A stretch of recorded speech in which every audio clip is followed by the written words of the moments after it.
Not only is Shohei Ohtani's market fascinating, so is the trade market for Juan Soto. And while you were sleeping, there was a lot of conversation about what it would take to acquire Juan Soto. Will it happen at the winter meetings? Who's in play?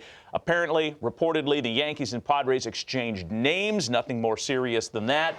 What are your thoughts on Soto's trade? Got to start somewhere. You know, it's going to happen. There's too much smoke. He's getting dealt. There's too many teams in it. I think the Padres can kind of reset. But I also know for the sport, we need him to move. We got stars on San Diego. San Diego's going to be San Diego. I would love to see him land with the Yankees. I'd love to see him land with a club that's going to make a run for the World Series. Well, yep. It could be important for the sport. For folks that haven't really followed this, or who might be helicoptering into this now, a star player in the prime of his career, coming off a big year, coming off a series of big years with only 1 year left on the existing deal. And our friend and colleague Mike Petriello at MLB.com was trying to find comps to similar players who were traded in stages of their careers coming off performances like Soto. And it's a very limited group, too. He limited the parameters on that. Yeah. Well, he was trying to find a real, true comp, right? Francisco Lindor, right? When the Indians made it pretty clear they weren't going to be able to pay the freight on him, and they send him to the Mets. This was what the package looked like. At the time, everybody poo-pooed it, but it ended up being an okay trade for the Guardians because Jimenez and Rosario, plus the two prospects in the package, it worked out better than what we thought at the time. How would you like to be one of the two prospects? Right. That's it. My name is Two Prospects. It's like when you're arrested with a celebrity and you're one of the and others. That'd be okay. It's the kindest thing I can say there. What about the Mookie Betts deal? When the Red Sox acquired Alex Verdugo, Jeter Downs, Connor Wong for Mookie Betts and David Price, and everybody thought, oh, fly the World Series flag for the Dodgers. It's going to happen. Well, they ended up doing that very thing. Yeah, they did. In that very year. But again, yeah, but we're talking money. You know, the one thing that doesn't factor in here is the money not spent. I don't want to say money saved, but the Red Sox was looking at $300 million for Mookie. If they had to sign. Yes. And it's the same thing with the Padres. And the same thing was happening with Cleveland. Right. Lindor had already turned down $250 million. Right.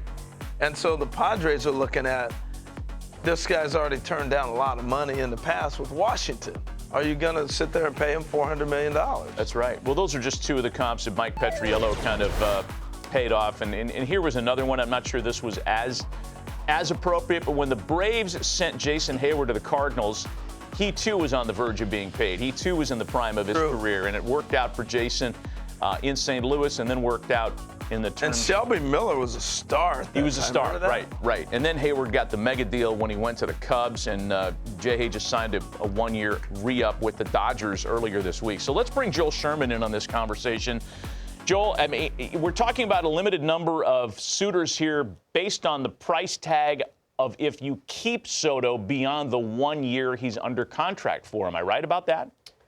Yeah, so I always think about market forces for things. Like you opened this with Ohtani. I have very little inside information. I would think Ohtani happens before the end of the winter meetings. Why? Market forces. Teams, I mean, nobody's pushing Ohtani and saying, we're out if you don't want to do this, but only one team's going to get Ohtani. So all the other teams who, with money to burn and needs, kind of need Ohtani to go so they know what else they could spend. Right. Plus, the agency wants to be able to, like they're not going to make a bad deal just to do it, but for marketing purposes for an agency, you want to strut around the winter meetings to sign your next high school kid, next college kid, steal a player from someone else, you know, all the nice things that go on. And it's easier to do that if this player is signed at the winter meetings and it dominates the market.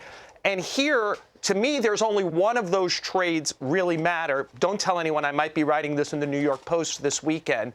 It's the Mookie Betts trade, because the Red Sox were under the same duress almost exactly that San Diego is. They were up projected at about 230, and they were trying to get under a luxury tax of about 208. Chaim Bloom came in, and remember what they did.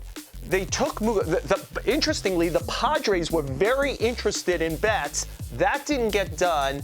The Dodgers had another trade was a three-way trade with Minnesota that fell apart. Gratterall's physical wasn't good. That ended up being a separate trade. And then David Price got put into the trade here. And that helped the Red Sox definitively get under the first threshold for 2020. So the question is, the Padres are looking at it, and they're trying to run two roads here. On one hand, they want to drop underneath the threshold for this year, which is 237. They're probably projected under it now, but they have to add 3 starting pitchers, a reliever or 2, a backup catcher, and whatever outfield replacements they need for Soto if he goes. That's going to cost more than just Soto. So does a team have to do the David Price tax here? Do they have to take Jake Cronenworth? Do they have to take Robert Suarez? Do they have to take Matt Carpenter? Do they have to take Trent Grisham? Do they have to take something else to allow the Padres to live in both worlds, which is remove enough money to be able to add to this team? Because to Harold's point, as long as you're going to have Bogarts and Machado and Darvish and Musgrove, etc., you want to compete. So they're going to try to live in both of these worlds. To me, it feels obvious Soto has to go to help them get some of this rotation help. But I think that others might have to go also if they're going to try to complete the team.